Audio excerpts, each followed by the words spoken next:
कहा जाता है जैसे बिल्ली की 9 जिंदगियां होती है, वैसे ही अमृतपाल सिंह अपने ख्यालों में खालिस्तान सिखों का सरदार 17 मार्च की रात से लगातार 27 दिनों तक, जैसे हमने दिखाया पार्ट 1 के वीडियो में पिछले हफ्ते, कभी मूवी स्टाइल कार चेसों के बाद, कभी बंदूक के दम पर बाइक चोरी करने के बाद, और कभी पैरों पर भागते हुए भी उसने कई बार बहरूपिये की तरफ भेस बदला, पुलिस से एक कदम आगे रहने के लिए। लेकिन जैसे ही उसके सभी सहयोगी, खासकर उस्ताद पपलप्रीत सिंह और एक अन्य करीबी साथी जोगा सिंह एक के बाद एक पकड़े गए, अमृतपाल अकेला और थकेला रह गया। उसके पास न तो पैसे बचे थे और न ही छिपने की जगह। तभी 20 अप्रैल के दिन पुलिस ने उसकी रानी पर वार किया। उसकी ब्रिटिश नागरिक बीवी किरणदीप कौर को अमृतसर हवाई अड्डे पर यूके जाने से रोका। किरणदीप को खालिस्तान के दीवाने अमृतपाल से प्यार हुआ था इंस्टाग्राम पर चैट करते करते।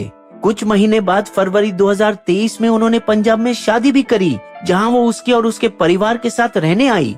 इस बात से डरा कि कहीं उसके पापों की सजा उसकी बीवी को न मिले, ये हो सकता है कि उसने अपने सरेंडर का प्लान खुद बनाया हो। भिंद्रावाले के गांव रोडे में जानबूझकर गिरफ्तार होकर उसी गुरुद्वारे में जो मारे गए उग्रवादी की याद में बनाई गई थी, ताकि सब देख सके कि वो मॉडर्न भिंद्रावाले है। मैं सरेंडर करने का फैसला किया है, लेकिन गिरफ्तारी सिर्फ शुरुआत है।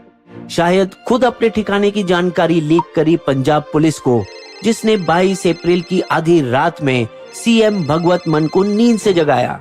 सर, सानू पक्की खबर मिली, अमृतपाल रोडे पिंड में गुरुद्वारे दे अंदरों लुकिया होया।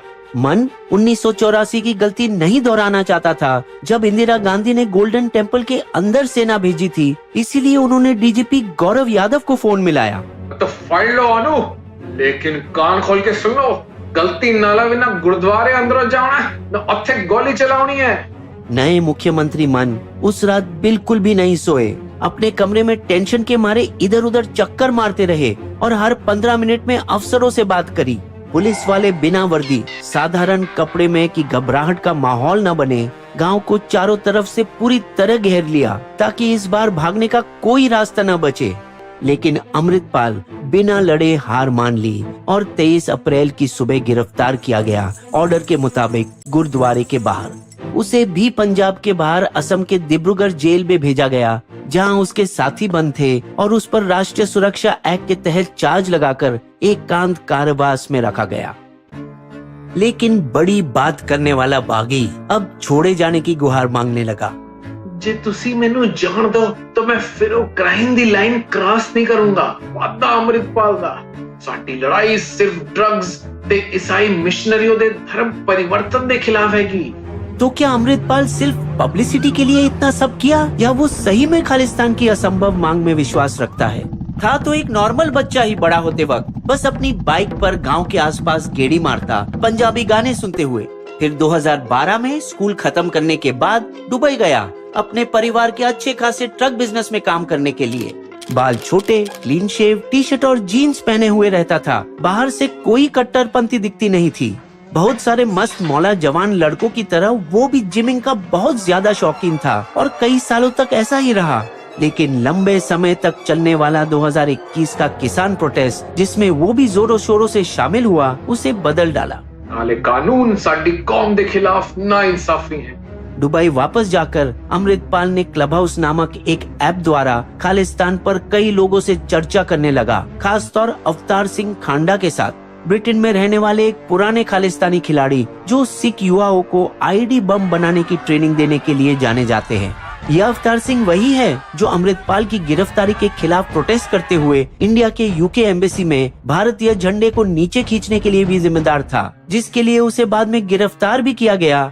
खालिस्तान कल्पनाओं में अब भी जिंदा है, लेकिन सिर्फ विदेश में 5 देश में 8 गैंगों की वजह से, जो पंजाब में आतंक और हिंसा फैलाने की आज भी कोशिश करते रहते हैं। और हालांकि विदेशों में बसे सिखों का केवल एक छोटा सा हिस्सा खालिस्तान की मांग करता है, ये एक शोर मचाने वाली ताकतवर माइनॉरिटी है।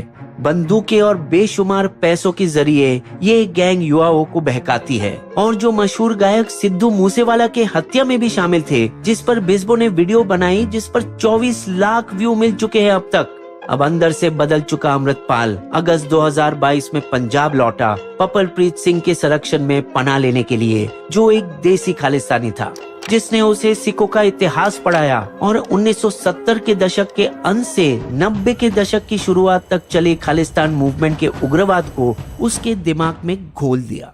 जब एक कार एक्सीडेंट में मौत हुई 37 वर्षीय एक्टर एक्टिविस्ट वारिस पंजाब दे कुलदीप सिद्धू की, जिसकी संस्था किसान प्रोटेस्ट के दौरान बनी और मशहूर हुई, अमृतपाल ने इसे हाईजैक करके उसका हेड बन गया। यह आरोप है कि किसान प्रोटेस्ट पीड़ितों की मदद के नाम पर विदेश से जो 35 करोड़ रुपए मिले, उसमें से कुछ वारिस पंजाब दे को उग्रवाद की तरफ मोड़ने पर खर्च किया गया। इस पैसे में से कुछ हिस्सा अमृतपाल ने जॉर्जिया में हथियारों की ट्रेनिंग के लिए इस्तेमाल किया, कुछ कॉस्मेटिक सर्जरी कराने के लिए, ताकि वो 70 और 80 के दशक के बदनाम खालिस्तानी उग्रवादी जरनैल सिंह भिंद्रावाले की तरह दिख पाए। फिर सितंबर 2022 में वेस्टर्न लुक वाले अमृतपाल विदेश से लौटे और आनंदपुर साहिब गुरुद्वारे में अमृत संचार लिया। 4 दिन बाद उसने भिंद्रावाले के गांव रोडे से ही अपनी मूवमेंट शुरू की, पब्लिक में भावुक भाषण देकर। ਅਸੀਂ पंजाबी लोकी आज भी गुलाम है, असा मिल के आजादी लाई लड़ना पड़ेगा।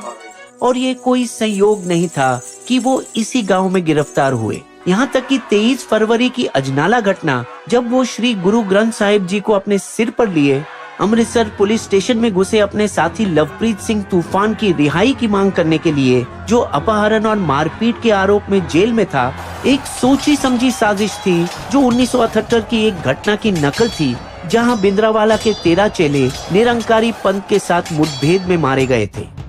भिंद्रावाला ने उस दुखद घटना का इस्तेमाल करके अपना नाम बनाया था और अमृतपाल इस घटना का इस्तेमाल करके अपने आप को भिंद्रावाले के रूप में स्थापित करना चाहते थे। पर अच्छी बात ये हुई कि पुलिस ने एक भी गोली न चलाकर उसके प्लान की हवा निकाल दी और उल्टा उसके साथी को ही रिहा कर दिया। जनता के सामने उसने खुद को एक समाज सुधारक के रूप में पेश किया और भड़काऊ भाषण दिए। पंजाब में नशे पर, युवाओं का देश छोड़कर जाना, पंजाबी संस्कृति का विनाश और बड़े पैमाने पर ईसाई धर्म में परिवर्तन, जिसमें से काफी वायरल भी हुए।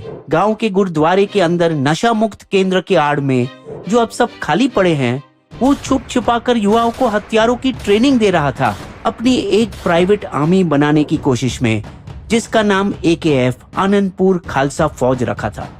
उसके बॉडीगार्ड और साथियों के बंदूकें और तलवारों के साथ चलना और फैंसी कारों में खुले आम दिखाकर इटलाना पंजाब के युवाओं को लुभाने का काम किया, जो वैसे भी गन कल्चर से प्रभावित थे।